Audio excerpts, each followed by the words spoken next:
أعوذ بالله من الشيطان الرجيم بسم الله الرحمن الرحيم قل أرأيتم إن جعل الله عليكم الليل سرمدا إلى يوم القيامة من إله غير الله يأتيكم بضياء أفلا تسمعون صدق الله العظيم۔ کلام مقدس قرآن مجید کا 20واں پارہ ہے۔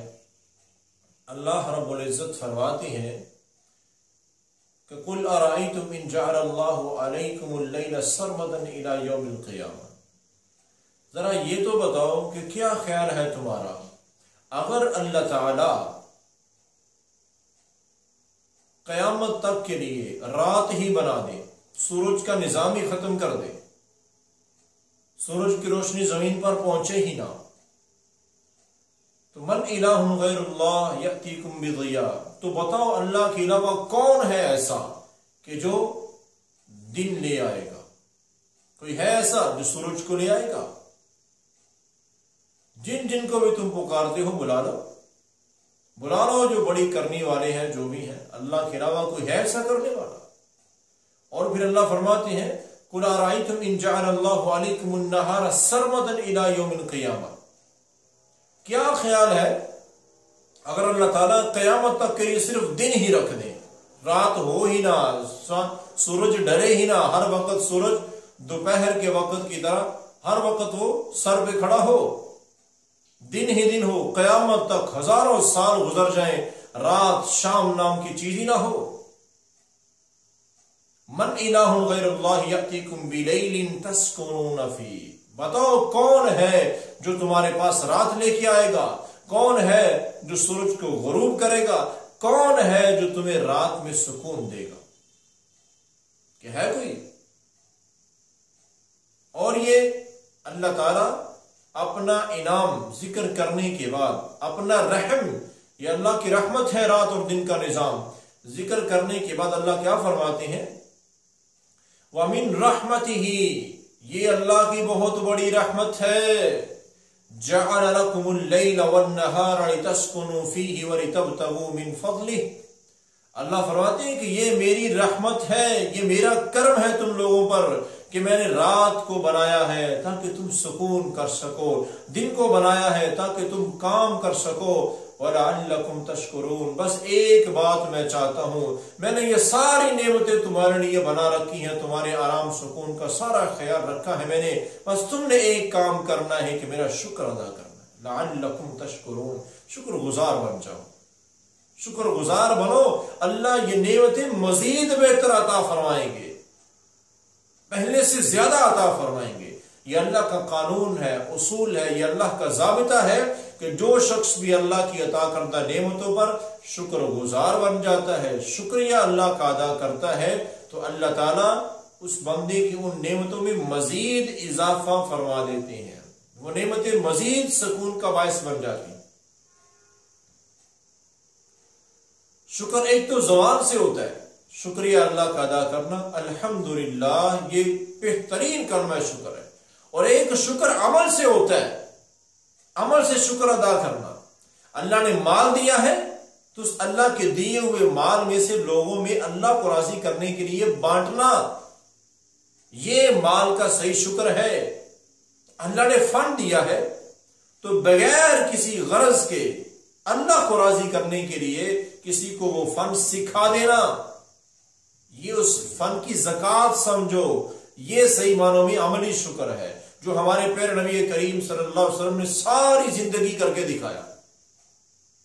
اللہ نے جو بھی نعمت آپ کو عطا فرمائی آپ نے تقسیم کی ہے، زبان سے بھی آپ نے شکر ادا کیا، ساری رات کی نماز پڑھ کے آپ نے اللہ کا شکریہ ادا کیا، اور پھر آپ نے عمل سے بھی شکر ادا کر کے دکھایا۔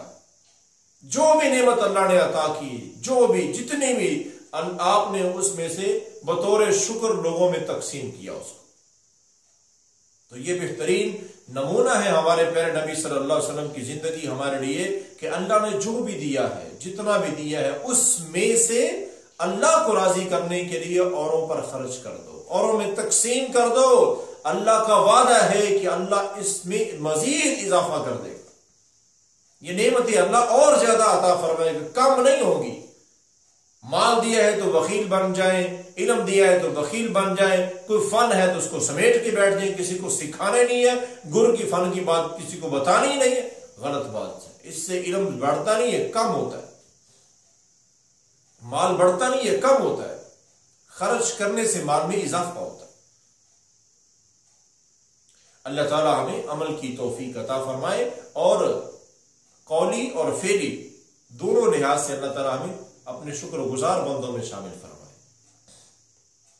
ناشکر لوگوں کو کیا انجام ہوتا ہے، اس سے آگے اللہ تعالی مزید ایک واقعہ بیان کر کے ہمیں ایک سبق دے رہے ہیں۔ ان قارون کان من قوم موسى فبغى عليه وآتيناه من الكنوز ما ان مفاتيحه لتنوء بالعصبة اولي القوة اذ قال له قومه لا تفرح ان الله لا يحب الفرحين۔ قارون موسیٰ علیہ السلام کا ایک شخص تھا، موسیٰ علیہ السلام کی قوم کا ایک شخص تھا۔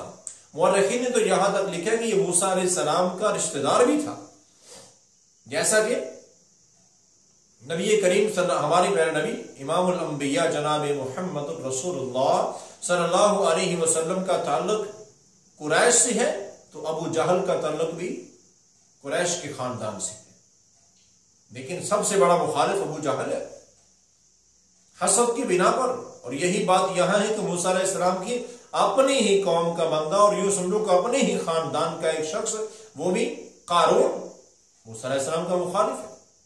کافی سارا پیسہ اس نے اپنا خرچ کیا موسیٰ علیہ السلام کو بدنام کرنے کے لیے، لیکن اللہ جسے عزت دے اسے کون ذلیل کر سکتا ہے؟ تو اس قارون کو اللہ تعالیٰ نے، یہ اللہ تعالیٰ واقعہ بیان کر رہے، بہت بڑا سبق ہے اس کے اندر۔ شکر گزار بنے، نہ شکرے نہ بنے، اللہ کو پسند نہیں ہے۔ ان عذابی لشدید، اللہ کہتے ہیں اگر نہ شکرے بنو گے تو میری پکڑ بڑی سخت ہے، اور اس پکڑ کا یہ بہترین یہ منظر پیش کرتا ہے یہ واقعہ۔ قارون کو اللہ نے بڑا مال دیا، تو لوگوں نے اسے کہا کہ یہ جو تو نافرمانی کے کام کرتا ہے یہ اللہ کو پسند نہیں ہے، یہ تیرا فخر تکبر کے انداز میں رہنا اللہ کو پسند نہیں ہے، یہ اللہ نے تجھے دیا ہے تو فساد نہ بپا کر زمین میں۔ تو کیا کہنا لگا؟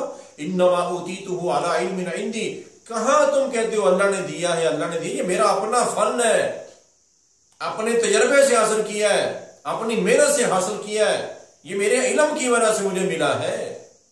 تم کہتے ہو اللہ نے دیا، اللہ نے دیا، اور یہ باتیں ہمارے ذہنوں میں بھی آتی ہیں کہ بھی میں زیرو سے ہیرو خود بناؤں، میرے حالات تو دیکھو، میں غریب گھرانے میں پیدا ہوا تھا، میں نے محنت کی، یہاں تک پہنچا، آج کروڑوں کی مالیت، اربوں کی مالیت کا مالک ہوں، تو میں تو غریب گھرانے میں نے آنکھ کھولی تھی،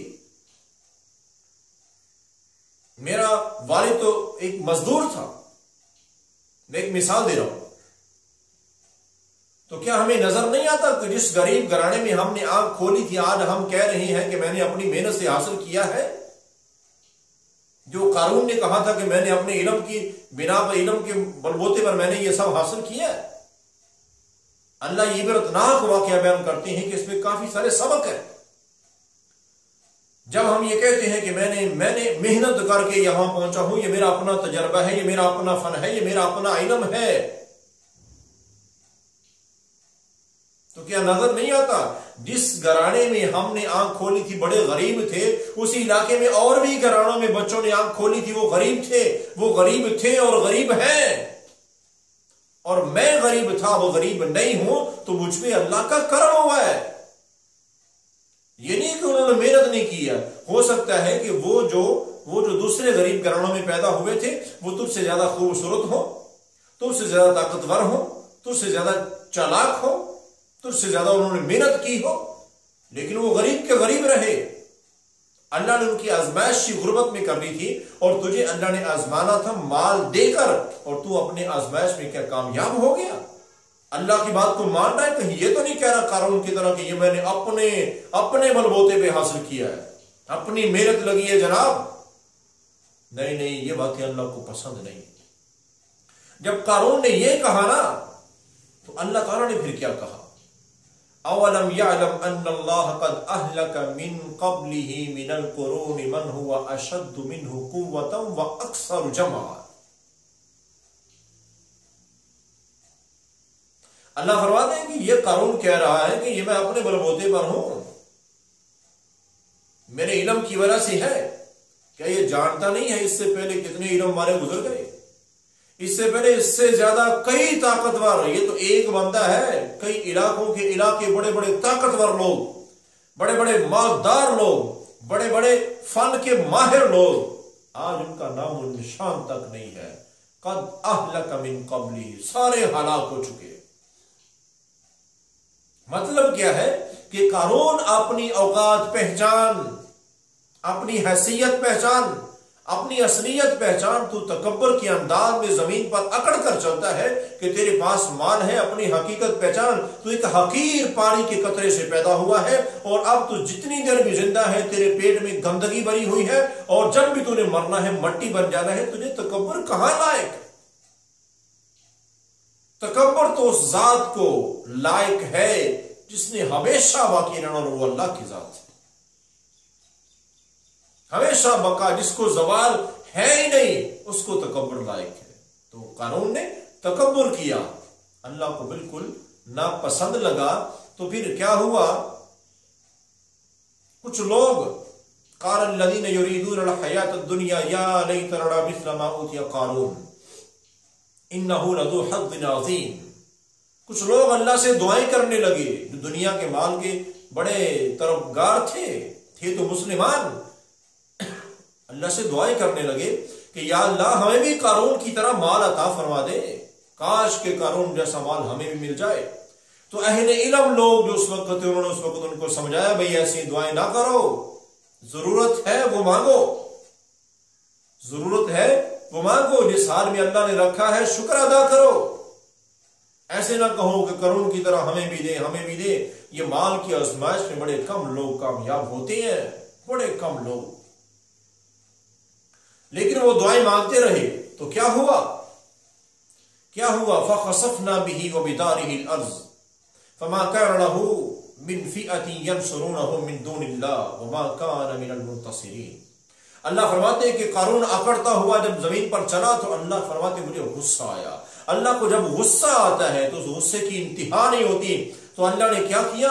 زمین کو حکم دیا، زمین پھٹی، قارون درس گیا، اس کی پوری جماعت، اس کے وہ سارے لوگ جو متکبرانہ انداز میں زمین پر اکڑ کر چڑھ رہے تھے، وہ سارے بھی زمین میں دنسے. وَبِدَارِهِ الْأَرْضِ، اور اس کا وہ محل، وہ گھر، وہ سارا اس کے اوپر اللہ نے رکھ کے زمین میں دنسا دیا.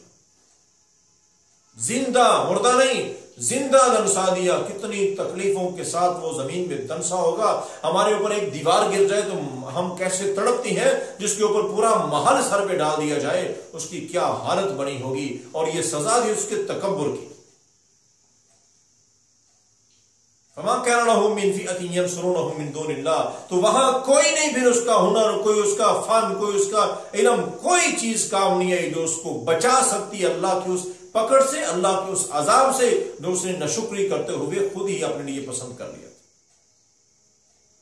اس لیے اللہ نے دیا ہے بھائیوں تو اس کا شکر ادا کرو، ہر نعمت کا شکر ادا کرو، اللہ نعمتوں میں اضافہ کریں گے. اگر نہ شکرے بن گئے تو اللہ کا عذاب بڑا سخت ہے. اب جب یہ منظر سامنے آیا، قارون کا یہ انجام ہوا، وَأَصْبَحَ الَّذِينَ تَمَنَّوْا مَكَانَهُ بِالْأَمْسِ يَقُولُونَ وَيْكَ أَنَّ اللَّهَ يَبْسُطُ الرِّزْقَ لِمَن يَشَاءُ مِنْ عِبَادِهِ وَيَقْدِرُ لَهُ. وہ سارے چیخ کر کہنے لگے یا اللہ تیرا شکر ہے کہ ہم تجھ سے دعائیں مانگتے تھے، ہمیں قارون کی طرح مال دے دے، تو نے نہیں دیا، تیرا ہم بے حد شکر ادا کرتے ہیں. اگر تو دے دیتا تو آج ہم بھی اسی انجام کو پہنچتے. یا اللہ اگر تو مال دے دیتا تو انجام ہمارا بھی یہ ہوتا. کیونکہ بھائیو یہ یاد رکھو، اللہ نے جس بندے کی بھی مال دے کر آزمائش کی ہے، اس آزمائش میں بڑے کم لوگ کامیاب ہو، بڑے کم. اکثر مالدار جو ہیں وہ کامیابی حاصل نہیں کر سکے. بڑا مشکل ہے. مال کا نشہ ہی ایسا ہے، انسان کے لہجہ بدل جاتا ہے، غریب امیر سے بات کرنے کا انداز بدل جاتا ہے. مال ایک ایسی چیز، اللہ سے مانگے، یہ نعمت بھی ہے. اگر جائز طریقے سے کمایا جائے اور حلال جگہ پر لگایا جائے، یہ اللہ کی بہت بڑی نعمت ہے، جنت الفردوس میں مقام دلانے والی یہ نعمت ہے. لیکن اگر اس کا غلط استعمال ہو، حاصل کرنے کا بھی غلط اور استعمال کرنے کا بھی غلط انداز ہو تو یہ بہت بڑا وبال جان دنیا اور آخرت دونوں جہانوں میں بن جاتا ہے۔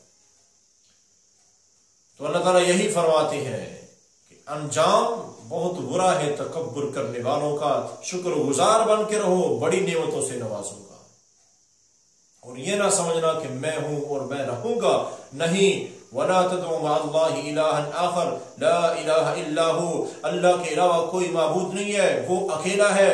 كُلُّ شَيْءٍ هَالِكٌ إِلَّا وَجْهَهُ لَهُ الْحُكْمُ وَإِلَيْهِ تُرْجَعُونَ، ساری کائنات تباہ و برباد ملیا میٹ ہو جائے گی، سب کچھ ختم ہو جانا ہے۔ كُلُّ شَيْءٍ هَالِكٌ، ہر چیز ہلاک ہو جائے گی، إِلَّا وَجْهَهُ، صرف تیرے اللہ کی ذات باقی ہے، تیرے اللہ کی ذات کو بقا ہے۔ تو تکبر صرف اللہ کی صفت ہے، کوئی اور اپنائے گا تو اللہ کو بالکل پسند نہیں ہے، کیونکہ یہ اسی کو جچتا ہے جس نے ہمیشہ رہنا ہے، جس کو زوال ہے ہی نہیں، جس کو دوام ہی دوام ہے، جس کو عروج ہی عروج ہے، اور وہ صرف اللہ کی ذات ہے۔ اور اس لیے بھائیو کوشش کرو کہ کہیں ہم سے ایسے کام نہ ہو جائیں کہ اللہ تعالیٰ ہم سے ناراض ہو جائے۔ انجام اللہ نے یہ بار بار واقعات ہمیں سبق دینے کے لیے ہیں، اللہ تعالیٰ انجام کے لحاظ سے بتا رہے ہیں۔ اب دیکھیں نا، یہ 20ویں پارے کا آخر ہے، بڑی قومیں گزری، اللہ نے واقعات سارے ذکر کیے ہیں، موسیٰ علیہ السلام کا تفصیل سے واقعہ اس پارے میں ہے، اور یہ سارے واقعات ذکر کر کے عاد اور سمود، قوم سمود کا یہاں واقعہ ہے، ہود علیہ السلام کی قوم عاد کا یہاں پر واقعہ ہے، اور شعیب علیہ السلام کی قوم اہل مدین کا واقعہ ہے۔ یہ سارے واقعات، اور آگے اللہ نام لے کے کہتے ہیں وقارون وفرعون وحامان، ان سب کا نام لینے کے بعد اللہ کیا فرماتے ہیں؟ فاستکبروا فی الارض وما کانوا سابقین، ان سب کی سب سے بڑی غلطی، جس غلطی نے ان کو ایسا بڑا مجرم بنا دیا کہ اللہ نے دنیا میں ہی ان کو سزائیں دی ہیں، قیامت کو تو ملنی ہے، دنیا میں ہی اللہ نے ان کو سزائیں دی ہیں، وہ سب سے بڑی غلطی ان کی فاستکبروا، انہوں نے تکبر کیا۔ تکبر سمجھ رہے کس کو کہتے ہیں؟ تکبر بطر الحق وغمط الناس، دو چیزوں کا نام تکبر ہے۔ حق بات سننے کے بعد بھی نہیں ماننا، یہ تکبر ہے سب سے بڑا۔ اللہ اس کے رسول کی بات سن لی ہے، قرآن کی آیت کا پتہ چل گیا ہے، قرآن کے حکم کا پتہ چل گیا ہے، اور حدیث کا بھی پتہ چل گیا ہے، عمل پھر بھی اس کے مطابق نہیں کرنا، اپنی مرضی کرنی، کسی اور کے پیچھے جانا ہے۔ ہمارے مفتی نے یوں کہا، ہمارے امام نے یوں کہا، ہمارے پیر صاحب یوں کہتے ہیں، ہمارے مولوی صاحب یوں کہتے ہیں۔ بھائی جب اللہ کی بات آ گئی ہے، اللہ کے رسول کی بات آ گئی ہے، تو کس کے پیچھے جا رہا ہے؟ اللہ اس کے رسول کی بات کو سننے کے بعد بھی کسی اور کے پیچھے جا رہا، اور اللہ اس کے رسول کی بات کو ٹھکرا دے رہا، یہ سب سے بڑا تکبر ہے۔ یہی تکبر تو انہوں نے کیا، قارون، فرعون، حامان اور قوم عاد، سمود اور اہل مدین، ان سب نے یہی کیا، اپنے اللہ اس کے رسولوں کی باتوں کو ٹھکرا دیا۔ تو اللہ کیا کہتے ہیں؟ پھر ہم نے ایسے متکبر لوگوں کو ایسا عذاب دیا، فَكُلًّا أَخَذْنَا بِذَنبِهِ، ہم نے پھر ان کے گناہوں کی وجہ سے ان کی پکڑ کی۔ کیسی پکڑ کی؟ فَمِنْهُمْ مَنْ أَرْسَلْنَا عَلَيْهِ حَاسِبًا، کچھ لوگوں پر تو ہم نے زمین پر وہ زندہ چل رہے تھے، لیکن تکبر کی صفت ان کے اندر، اپنے نبی کی بات نہیں مانتے، طریقے پر عمل نہیں کرتے، اپنے اللہ کی بات نہیں مانتے تھے، تو اللہ کہتے زمین پر وہ چل رہے تھے کہ ہم نے آسمان سے پتھر برسا دیے، اور پتھر مار مار کے ان کو تباہ و برباد کر دیا۔ وَمِنْهُمْ مَنْ أَخَذَتْهُ الصَّيْحَةُ، اور کچھ کے اوپر تو اللہ نے ایسے چنگاڑ کی آواز بھیجی، زمین پہ لوگ پھر رہے ہیں نافرمانی کرتے ہوئے، تو آسمان سے ایک ایسی چنگاڑ کی خطرناک آواز، وہ آواز بڑھتی گئی، انسانوں سے برداشت نہیں ہوئی، ان کے کلیجے، ان کے دل پھٹ گئے اور وہ مر گئے۔ بڑی وحشتناک موت اللہ نے دی ہے، بڑی سخت ترین سزا دی ان لوگوں کو۔ وَمِنْهُمْ مَنْ خَسَفْنَا بِهِ الْأَرْضَ، اور کچھ پر جب اللہ کو غصہ آیا تو اللہ نے قارون جیسے منہم من خسفنا به الارض، اللہ کہتے ہیں کہ ہم نے ان کو زمین میں دنسا دیا، ومنہم من اغرقنا، کچھ کو ہم نے فرعون کی طرح پانی میں ڈبو کے غرق کر دیا، مار دیا۔ اور پھر اللہ کیا فرماتی ہے؟ وما كان الله ليظلمهم، یاد رکھو یہ اللہ نے ان پر ظلم نہیں کیا ہے، یہ اللہ کو ظلم نہیں ہے، بلکہ کیا ہے؟ وَلَكِنْ كَانُوا أَنفُسَهُمْ يَظْلِمُونَ، وَلَكِنْ كَانُوا أَنفُسَهُمْ يَظْلِمُونَ، یہ انہوں نے اپنے اوپر خود ظلم کیا، نہ وہ اللہ اس کے رسول کی نافرمانی کرتے اور نہ عذابات ان پر نازل ہوتے